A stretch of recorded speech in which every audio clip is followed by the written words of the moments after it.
We all agreed you're not welcome at your dad's birthday party, my mom said with a smirk. Good to know, I replied, transferred the $5,200 family vacation fund back to my account, and canceled the trip I booked for Dad. By morning, I had 23 missed calls and one message from my brother that changed everything. My dad, Arthur Carter, is the kind of man who defines his life by quiet sacrifices. He's not one for grand gestures or loud proclamations, but his love for our family has always been a steady, unwavering current beneath the surface of our lives. For his upcoming 60th birthday, I wanted to do something that would finally shout what he always whispered, that he was cherished, that his efforts hadn't gone unnoticed. I, David, his oldest son, was determined to make this milestone unforgettable. For months, my apartment had transformed into a secret command center. Spreadsheets, detailed budgets, browser tabs held endless research on fishing lodges, and my nights were filled with the soft click of the keyboard as I pieced together the perfect celebration. The crown jewel was a surprise 7-day fishing trip to a remote, breathtakingly beautiful lodge in Montana he'd once idly mentioned dreaming about. I'd pictured the look on his face, the rare, unbridled joy.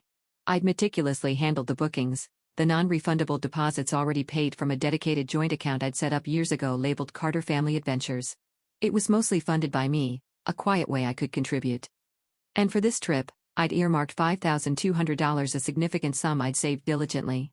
Beyond the trip, there was the party, a catered backyard barbecue at their house, a guest list of his oldest friends and our scattered family, a slideshow of memories I was painstakingly compiling from dusty albums and forgotten digital folders, and a lovingly restored vintage fly fishing rod I'd found at an antique market.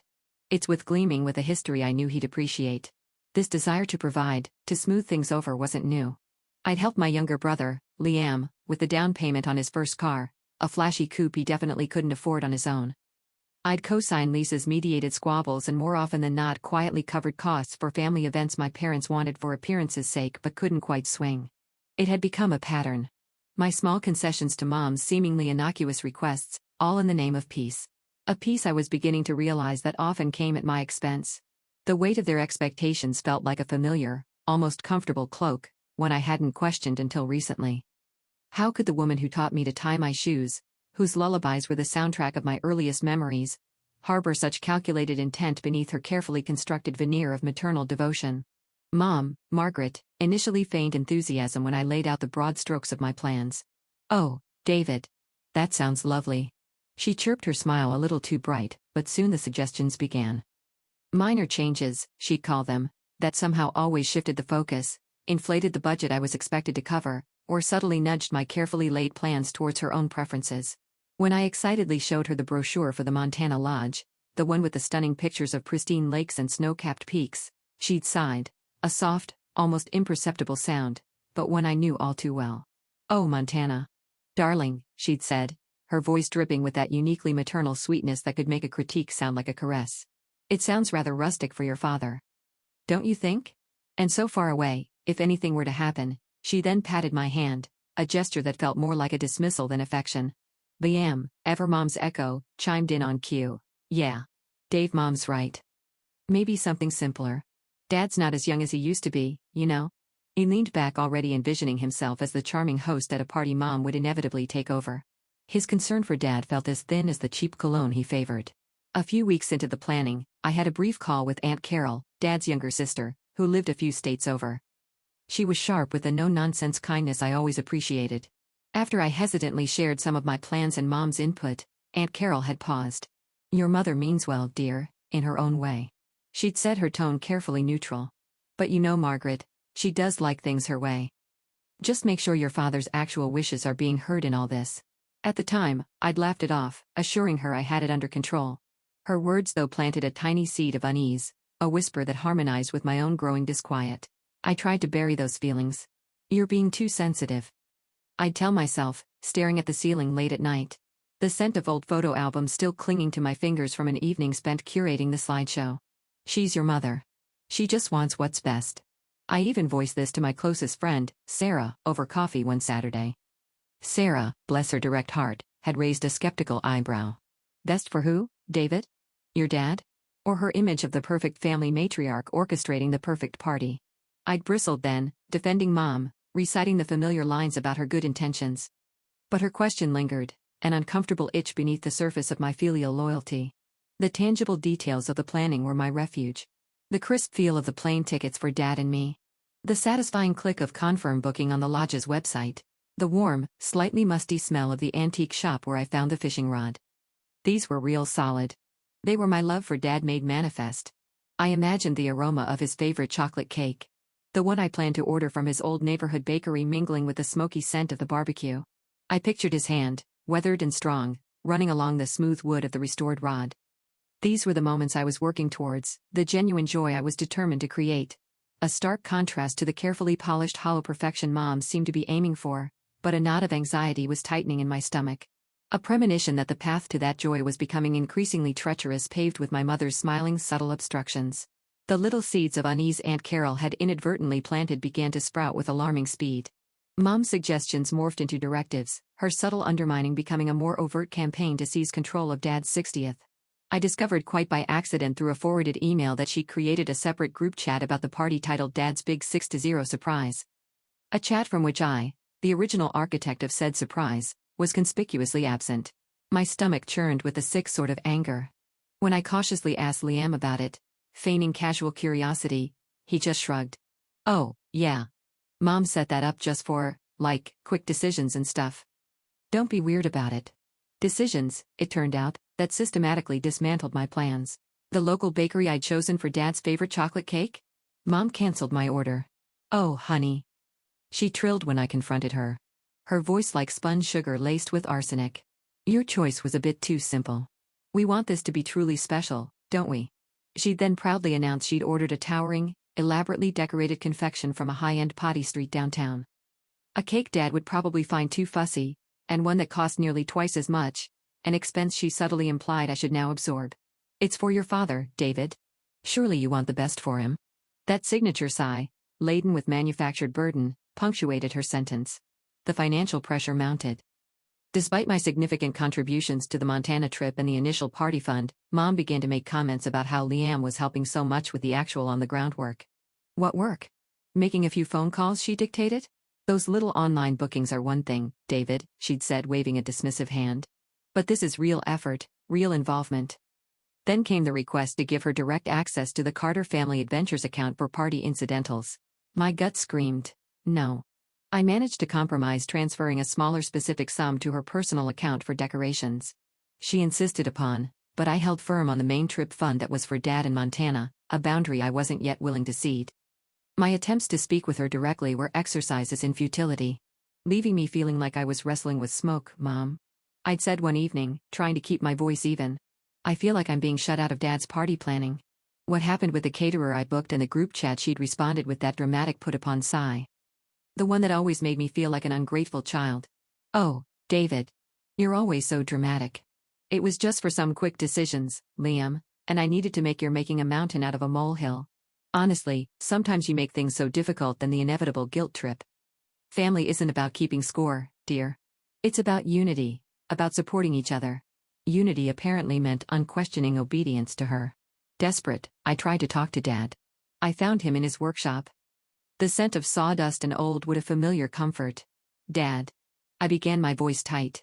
"Mom, as she's taking over everything. The Hardy, I'm worried it won't be what you actually want." He didn't look up from the birdhouse he was sanding. His shoulders seemed to stoop a little lower. "Your mother just wants everything to be nice, son," he mumbled, his voice tired. "She gets a little carried away sometimes. Let her handle it. Don't stir up trouble."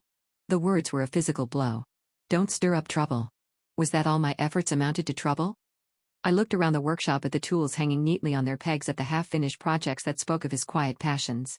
This was his sanctuary, and out there in the main house, my mother was systematically erasing me from the celebration of his life. The photos on the mantelpiece in the living room, capturing decades of curated happiness, suddenly felt like a stage set for a play I was no longer invited to perform in. Each smiling face seemed to mock me, a silent accusation. Liam, meanwhile, reveled in his role as Mom's favorite lieutenant. He'd swagger around dropping hints about the amazing party they were planning. His Instagram stories filled with vague, self-congratulatory posts. "Big things coming for Dad. Hashtag best son ever. Hashtag family first." The irony was a bitter pill. He even had the gall to confront me one afternoon when I tried to discuss the music playlist I'd been putting together. One filled with Dad's favorite classic rock artists. "Just let Mom handle it, bro. he'd said, snatching the list from my hand with an air of authority he hadn't earned. You're stressing everyone out with all your intensity. His use of intensity felt like a direct quote from Mom. During one of Mom's planning sessions, to which I was, of course, not invited but happened to overhear from the hallway, she'd casually dismissed a small thoughtful idea Liam himself had proposed for a tribute to Dad's old college band. "Oh, that's sweet, Liam," she'd said in her most patronizing tone. "But a little niche, don't you think? We need to keep things broadly appealing." I saw the flicker of surprise then hurt in Liam's eyes before he quickly masked it with a nod of agreement for a fleeting moment. I almost felt sorry for him. He was just another pawn in her game, albeit a more willing one. My rock-bottom moment, the point where the dull ache of resentment sharpened into acute pain, arrived a week before the scheduled party. I drove over to my parents' house, clinging to a sliver of hope that I could salvage some part of my original vision. I walked in unannounced to find Mom, Liam, and a few distant relatives I barely knew buzzing around the living room like a well-oiled machine, finalizing decorations I'd never seen and discussing catering arrangements with a company I didn't recognize. The air was thick with the scent of unfamiliar floral arrangements and a cloying artificial vanilla from some scented candles Mom had lit. Margaret turned a bright false smile plastered on her face. "David. So glad you could finally make it, dear." She gestured towards a stack of folding chairs leaning against the wall. "Here, you can make yourself useful and put out the extra chairs in the garden." The casualness of the dismissal, the public humiliation in front of strangers who were now privy to my demotion from chief planner to glorified errand boy, made my chest tighten as if someone had wrapped barbed wire around my lungs. My own home, the place where I'd taken my first steps, celebrated countless holidays, suddenly felt foreign. Every carefully chosen knick-knack, every framed photo felt like an accusation. I mumbled a non-committal excuse and walked out. The list of menial tasks she tried to press into my hand left untouched on the hall table. The flimsy paper felt like the final brittle strand of my patience. A few days later, the phone rang. It was Mom. Her voice, that familiar, falsely sweet tone that always preceded a demand or a carefully veiled criticism. "David, honey," she began. "Can you come over this afternoon? We need to have a little family chat about the party." Just us. A family chat. My stomach twisted. I knew with a chilling certainty, this wouldn't be a reconciliation. It felt like a summons, a final act in a play I no longer wanted a part in. But a tiny foolish part of me, the part that still yearned for the mother I thought I had, whispered that maybe, just maybe, this was a chance to clear the air. "Okay, Mom," I said, my voice carefully neutral. "I'll be there around 3. I arrived to find them waiting in the living room, Mom, Dad, and Liam. The air was thick with unspoken words, heavy like the atmosphere before a thunderstorm. Dad sat slumped in his usual armchair, his gaze fixed on some distant point beyond the window, studiously avoiding eye contact with me. Liam, perched on the edge of the sofa, had a look of smug self-importance that made my fists clench. Mom, however, was the picture of serene composure, a faint, almost imperceptible smile playing on her lips. It was the smile of a chess player who knew she was about to declare checkmate. She let the silence stretch for a moment, savoring it before she began. "David," she said, her voice soft yet carrying an undeniable edge of finality. "We've all been talking, and well, with your recent attitude, your negativity, it's become clear. You're not really on board with making this a happy, unified celebration for your father." She gestured vaguely towards Liam, who puffed out his chest slightly.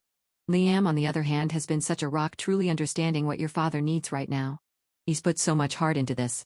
My own heart was hammering against my ribs, a trapped bird desperate for escape. I could feel the blood draining from my face. I wanted to scream, to rail against the injustice of it all, but a strange cold calm was beginning to settle over me. Mom took a breath, the smile widening into that characteristic smirk I'd come to despise. It was a look of undisguised triumph. "So," she continued, her voice dropping to a conspiratorial whisper as if sharing a delightful secret, "we've all agreed. And this was a united decision for your father's sake. Of course, you're not welcome at your dad's birthday party." The words hung in the air. Each one, a poison dart, not welcome at my own father's 60th birthday. The celebration I had poured my heart, soul, and savings into, Dad remained silent, his profile rigid, a muscle twitching in his jaw. Liam nodded slowly, his expression a mixture of fame, solemnity, and ill-concealed satisfaction. A beat of stunned silence. The world seemed to tilt on its axis. Then something inside me snapped, not in a fiery explosion, but in a quiet, decisive break. The years of swallowing my pride, of seeking an approval that was always just out of reach, finally curdled into something sharp and decisive in my gut. The hurt was still there, a gaping wound, but it was now overlaid with a layer of icy resolve. I met Mom's gaze, my own expression unreadable. Good to know, I said, my voice surprisingly level, devoid of the tremor I felt deep inside. I reached into my pocket and pulled out my phone. My fingers, though, were not quite as steady as my voice. Given this new arrangement, I continued, my eyes flicking to the screen, I'll just make a few adjustments. The banking app opened with a familiar chime that sounded unnaturally loud in the suffocating silence of the room. Tap, swipe, confirm. The $5,200 I set aside in the Carter Family Adventures account for Dad's Montana trip, consider that funding withdrawn. I briefly angled the phone screen towards them, showing the transfer confirmation. And the lodge reservations, the fishing guide I'd spent weeks vetting, the special charter flight I'd arranged to accommodate Dad's knee issues, all cancelled. Penalties incurred, of course, but that's my burden now, not the family's. Mom's smirk melted into a mask of disbelief, which then twisted into an ugly snarl of fury. You wouldn't dare. She shrieked, her voice cracking, the carefully constructed composure shattering like cheap glass. That money was for your father. Liam jumped to his feet. You can't do that. Dad was looking forward to. I cut him off. My voice like chipped ice. Was he? I said, finally turning my gaze to my father, who now looked directly at me. His expression a confusing mix of shock and something that might have been hurt. Or was he looking forward to what Mom told him he should be looking forward to? I held his gaze for a long moment. Dad, I love you. I planned all of this, the real version, for you. But I won't be a doormat. Not anymore. I stood up, my legs feeling strangely steady. Enjoy the party you've planned, I said, the words addressed to all of them, yet to no one in particular. I walked out of the house, the sound of the front door closing behind me echoing with a profound finality. The drive home was a blur. Rage, grief, and a bewildering, burgeoning sense of liberation warred within me. My hands were trembling so hard on the steering wheel I had to pull over to the side of the road for a moment just to breathe. The image of Mom's contorted face, Dad's stunned silence, Liam's sputtering indignation, it all replayed in my mind. Back in my apartment, the silence was a welcome balm. I switched off my phone, needing to disconnect from the toxicity. Hours later, when I finally turned it back on, the screen lit up with a barrage of notifications. 23 missed calls. Most were from Mom, her calls becoming increasingly frantic. A few from an agitated Liam. And one from Dad, a single call that had gone straight to voicemail. I listened to it, my breath catching in my throat. Son. His voice was hesitant, laced with an uncharacteristic uncertainty. Maybe we should talk about this. Call me. Couldn't. Not yet. The wounds were too raw. Then a new text message pinged. It was from Liam. My thumb hovered over the delete button, but something made me open it. Dave, I messed up big time. Mom, she's been lying about more than I realized. More than just the party. I found something. Something you need to see is bad. Call me, please. It changes everything. Liam's text message sat on my phone screen, pulsing with a strange urgency. It changes everything. Skepticism warred with a reluctant flicker of intrigue. After everything, trusting Liam felt like willingly walking back into a lion's den, but the raw panic in his capitalized please felt different from his usual bluster. I agreed to meet him the next morning at a neutral impersonal coffee shop downtown, a place far removed from the charged atmosphere of the family home. He was already there when I arrived, hunched over a table in the corner, his usual confident swagger completely gone. His face was pale, his eyes red-rimmed as if he hadn't slept.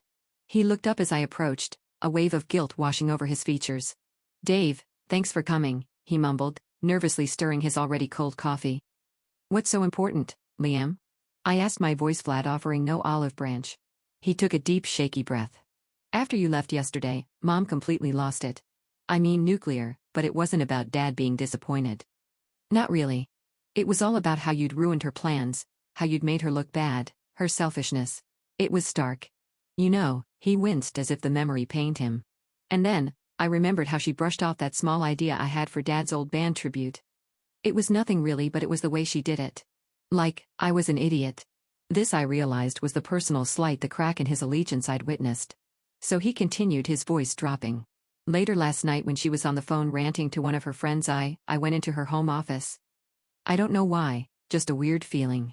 She's always so secretive about that antique desk Dad refinished for her, especially one of the drawers. It's usually locked, but in her rage, she must have forgotten. Or maybe I just knew where she kept the spare key from all those times I was her little helper. He slid a thin manila folder across the table. My name was written on the tab in Mom's familiar looping handwriting. My blood ran cold. Look inside. He urged, his gaze flicking around nervously with trembling fingers. I opened it. The contents were a chilling testament to years of calculated manipulation. There were printouts of emails between Mom and her closest friend dating back years, detailing her anxieties about me being too independent, too close to Arthur, and her subtle campaigns to ensure she remained his primary emotional anchor. She disparaged me to relatives, spun tales of my supposed ingratitude. There were even notes in her own hand about managing Liam, ensuring his loyalty, making sure any credit for family successes flowed back to her. It was a playbook for emotional puppetry. She didn't just lie about the party. Dave, Liam whispered, his voice hoarse. She's been playing us all, especially you and Dad, for years. She's been systematically trying to make you the black sheep so she could control Dad, control everything. Then my eyes landed on a faded cream-colored envelope tucked at the bottom of the folder. It was addressed to me in my grandmother's spidery elegant script, Arthur's mother who had passed away a decade ago. The postmark was dated just a week before her death. It had clearly been intercepted. The seal was unbroken. A wave of nausea hit me with shaking hands. I carefully tore it open. My dearest David, the letter began. If you are reading this, it means I am gone. There are things I feel you should know, things your mother in her particular way might not share. Your spirit has always been bright, my boy, and your heart so very kind. I worry sometimes that your kindness will be taken for weakness. Your mother, bless her, can be a force of nature, and she needs to be the sun around which everyone orbits.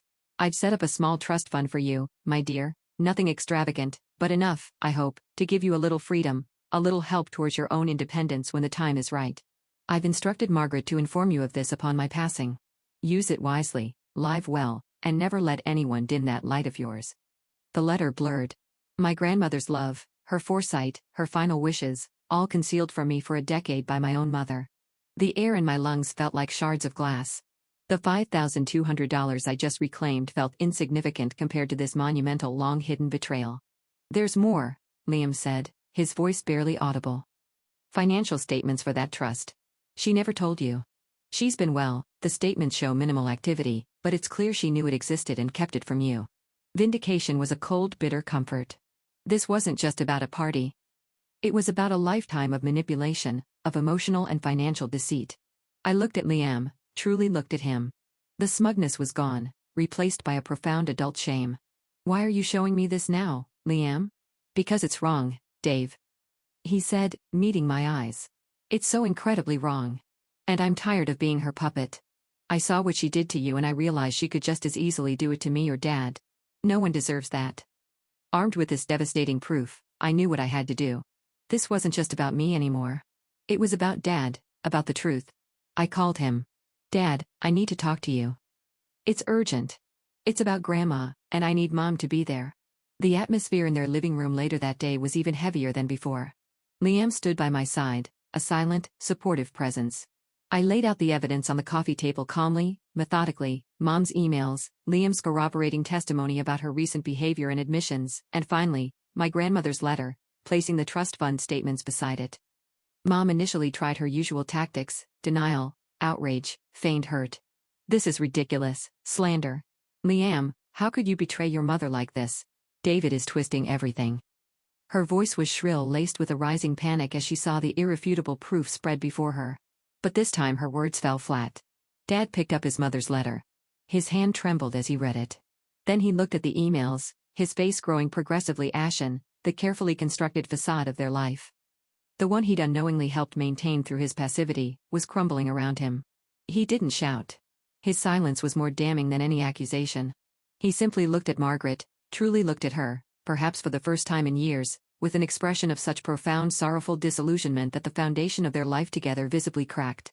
All these years, he finally whispered, his voice hoarse with unshed tears. My own mother, my son, how could you, Margaret? Was any of it real? He turned to me. His eyes filled with a pain that mirrored my own. I'm so sorry, David. I was blind. I let her. I should have seen. I should have protected you. The grand 60th birthday party of course never happened. The Montana trip remained a cancelled dream though.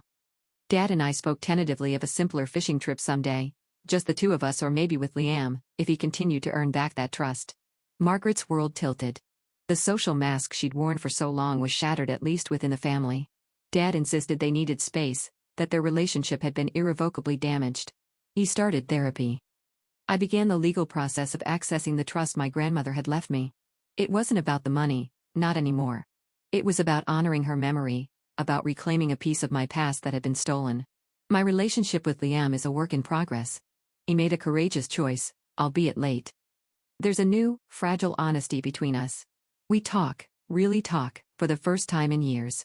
The family I thought I knew was, in many ways, a carefully crafted illusion. Shattering it was agonizing, the most painful thing I've ever done. But from the rubble, I could finally begin to build something authentic, something true. I found a strength I didn't know I possessed, a capacity for boundaries I'd never dared to erect. The peace I feel now isn't the placid peace of ignorance, but the hard-won peace of self-respect.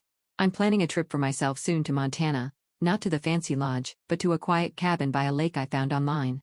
A journey of healing, a celebration of my own reclaimed story. Reclaiming my story meant redrawing the map of my own heart, marking new boundaries where old loyalties had once stood, loyalties that demanded I diminish myself. What illusions have you had to shatter to find your own truth, and what did that freedom ultimately cost or grant you?